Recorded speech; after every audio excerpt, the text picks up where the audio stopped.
Slovenščina je jezik, s katerim se kot s koreninami pripenjamo na življenje in iz njega rastemo. Svoji krošnji nam daje zavetje za uživanje v branju poezije. Pri slovenščini se srečujemo z literarnimi velikani. Ustvarjamo in objavljamo pa tudi lastne pesmi in zgodbe. Slovnica,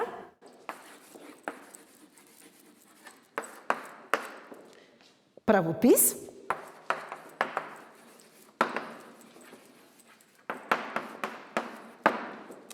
nastopanje, vse to je mala malca. Tudi najbolj zapletene stavčne strukture nas ne spravijo v zadrego. In ob uspešni maturitetni trgatvi boste vse življenje uživali sadove svojega znanja.